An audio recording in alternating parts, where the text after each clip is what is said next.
요셉은 아버지 야곱의 지시대로 형들이 잘 있는지 확인하러 먼 길을 걸어서 도단에 도착하죠. 형들이 잘 있는지라고 표현되는 단어는 샬롬이라는 말입니다. 그런데 18절에 보면은 정작 요셉의 형들은 멀리서 요셉을 알아보죠. 그리고 요셉을 죽여버리려고 음모를 꾸몄습니다. 요셉은 형들의 샬롬을 확인하기 위해서 왔는데 정작 형들은 요셉을 죽일 놈이라고 여기고 살인 모의를 하지요. 사람이 죄로 인해서 하나님이 주신 본래의 사명, 즉 생육하고 번성하고 더불어 함께 잘 사는 라다의 사명을 잃어버리면 대개 샬롬이 깨어지는 일들이 발생합니다. 샬롬이 깨어지는 곳에서는 관계의 기쁨이 아니라 미움과 시기와 분노와 죽음으로 치닫는 일들이 벌어지죠. 안타깝지만 샬롬은 이런 악으로 회복될 수 없고 또한 힘과 폭력으로도 얻을 수 있는 것이 아닙니다. 19절에 요셉의 형들은 서로 마주보면서 말하죠. 야, 저기 꿈꾸는 녀석이 온다. 자, 저 녀석을 죽여서 아무 구덩이에나 던져놓자. 사나운 들짐승이 잡아먹었다고 하자. 그리고 그 녀석의 꿈이 어떻게 되나 보자. 형들은 사악한 음모와 끔찍한 악행을 도모하면서도 그 일이 얼마나 끔찍한 죄인지를 모르는 걸까요? 오히려 요셉의 꿈이 어떻게 되나 보자 라고 조롱하면서 동생의 인생을 짓밟는 악행을 서슴없이 행합니다. 요셉이 꾸었던 꿈은 자기가 꾸고 싶어서 꾼 꿈은 아니지요. 어쩌면 하나님이 주신 꿈이었는지도 모릅니다. 다만 요셉의 태도가 오만했고 그 꿈을 표현하는 방식이 철없고 자기중심적이어서 형들의 시기와 분노를 샀던 것이죠. 잠언 16장 18절 말씀처럼 교만은 패망의 선봉이고 거만한 마음은 넘어짐의 앞잡이라는 말씀대로 된 것일까요? 요셉을 보면 하나님이 주신 꿈이라 해도 그 꿈이 저절로 이루어지는 것이 아니라는 걸 봅니다. 사람의 응답에 따라서 무력하게 될 수도 있다는 것을 보게 되죠. 그리스도인 한 개인이나 아니 한 가정이나 또 교회 공동체가 하나님의 뜻을 찾고 하나님이 주신 사명과 꿈을 이루고자 할 때 우리가 늘 기억해야 할 자세가 있다면 그것은 바로 교만이 아니라 겸손이라는 것을 우리는 늘 기억해야겠죠. 자기중심적이고 이기적인 세상 욕망을 추구하는 본성을 가진 인생임에도 불구하고 하나님께서는 은혜를 베풀어 주셔서 하나님의 언약 백성으로 불러주셨습니다. 게다가 우리를 충성되게 여겨주셔서 여러 직분을 맡겨주셨죠. 이처럼 하나님의 놀라우신 덕과 생명의 복음을 전하는 귀한 특권을 주셨으니 라다의 사명을 따라서 그 직분이나 사명을 우리 자신의 자랑거리나 교만으로 삼아서 우쭐거리지 말고 겸손히 주님의 뜻이 잘 이루어지기를 소원해야겠습니다. 온 힘을 다해서 충성하고 어떤 상황에서든 하나님의 이름을 높이려는 그런 마음과 자세를 잃지 않고 늘 잊지 않아야 하겠습니다.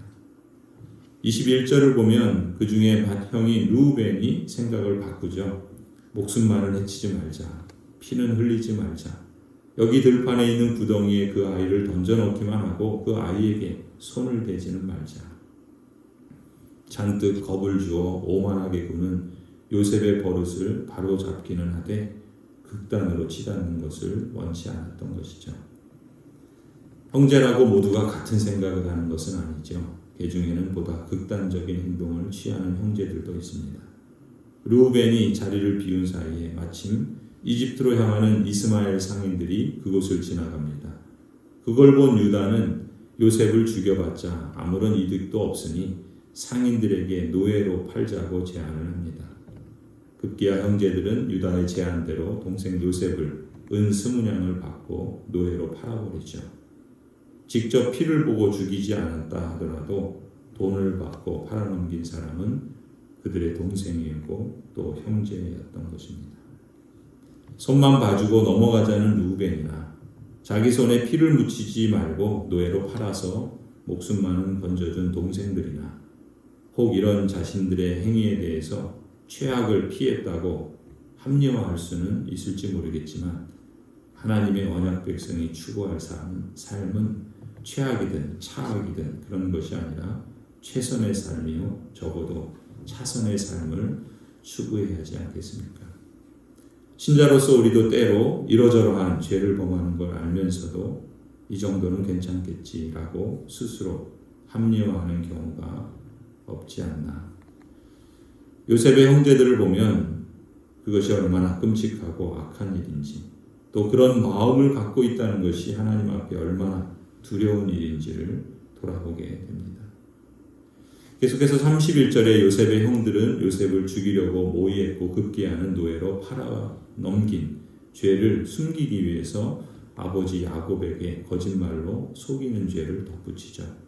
31절에 그들은 수렴소 한 마리를 죽이고 요셉의 옷을 가지고 가서 거기에 피를 묻혔다. 그들은 피 묻은 그 화려한 옷을 아버지에게로 가지고 가서 말하였다. 우리가 이 옷을 주었습니다. 이것이 아버지의 아들의 옷인지 잘 살펴보시기 바랍니다. 하나의 죄를 숨기려고 하면 대개 또 다른 죄를 덧붙여 짓기 마련이죠. 하나님을 믿는 사람이기에 처음에는 죄 짓는 것을 두려워하는 마음을 갖다가도 죄를 숨기려고 하다 보면 어쩔 수 없이 또 다른 죄를 짓게 되고 혹 죄를 지어도 당장에 아무런 벌을 받거나 심판이 없는 것처럼 느껴질 때는 그보다 더한 죄를 지으면서도 양심이 굳어지고 마음이 돌처럼 완악해지기도 할 수 있습니다. 분명한 것은 바로 그러한 마음 속에는 이미 하나님의 임재가 떠나 있다는 사실이죠. 그러한 심령 속에는 하나님이 함께 거하실 수 없습니다. 하나님을 떠나 있는 마음, 하나님을 떠나보낸 심령, 그것이 지옥이죠. 그것이 다름 아닌 심판입니다. 성도 여러분, 잠언 28장 말씀처럼 하나님을 항상 경외하는 자는 복되거니와 마음을 완악하게 하는 자는 재앙에 빠진다라는 말씀을 또한 우리가 잊지 말아야 하겠습니다. 부전자전, 뿌린 대로 거두는 삶의 열매일까요? 너무나도 슬프고 비통한 일이 야곱의 집안에서 계속됩니다. 속이는 자라는 이름대로 살았던 야곱은 안타깝게도 그 아들들로부터 속임을 당하는 자가 됩니다. 33절 그가 그 옷을 알아보고서 부르짖었다. 내 아들의 옷이다. 사나운 들짐승이 그 아이를 잡아먹었구나. 요셉은 찢겨서 죽은 것이 틀림없다. 야곱은 슬픈 나머지 옷을 찢고 베옷을 걸치고 아들을 생각하면서 여러 날을 울었다. 그의 아들 딸들이 모두 나서서 그를 위로하였지만 그는 위로받기를 마다하면서 탄식하였다. 아니다. 내가 울면서 나의 아들이 있는 스올로 내려가겠다. 아버지는 잃은 자식을 생각하면서 울었다. 스올은 죽음의 자리요 또 지옥을 비유하는 표현도 쓰지요. 야곱은 그야말로 지옥 같은 삶을 아니 그 삶을 마치고 싶었을지도 모릅니다. 자신의 인생을 돌아보면서 아들 요셉을 잃은 것만이 아니라 자신의 인생의 과거들이 너무나도 후회스럽고 또 그것이 너무나도 그를 비통하게 했는지도 모르겠습니다. 잃은 자식, 잃어버린 자신의 생애, 그걸 생각하면 통곡할 수밖에 없는 것이죠. 이처럼 야곱의 가정에는 시기와 질투와 미움과 다툼, 그것이 말의 폭력으로, 폭력적인 계획으로, 그리고 행동의 폭력으로, 이러한 폭력은 다시 거짓으로 이어지고 하나님의 언약 백성임에도 불구하고 그 집안은 온통 샬롬이 없는 그저 비통함과 통곡으로 가득 찬 그런 가정의 모습이었습니다.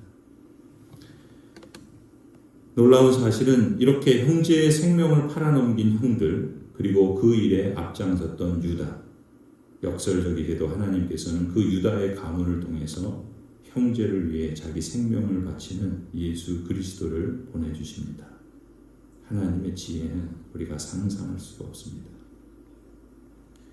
하나님은 오히려 그렇게 더 큰 메시지를 마치 아무것도 아닌 양 잔잔한 목소리로 하나님의 음성을 들려주신 것 같습니다. 사람이 너무나도 악하기 때문에, 아니 너무나도 약하기도 해서 스스로 그 꿈을 짓밟아버리는 그 무너지는 자리에서 언약에 신실하신 하나님, 무너진 인생을 다시 구속하시려는 그 하나님의 단일한 의지와 은혜로우신 작정은 하나님의 무한하신 지혜와 전능하신 능력 가운데 결코 흔들리지 않고 섭리의 역사로 놀라운 일들을 시작하시고 진행하시는 것이죠. 오직 하나님만이 우리의 소망이십니다. 오직 하나님만이 우리 구원의 시작이고 완성인 줄 믿습니다. 오늘도 그 주님의 말씀과 성령 하나님의 다스림 아래서 살아갈 수 있는 스올의 날이 아니라 샬롬의 날이 되기를 간절히 축원합니다.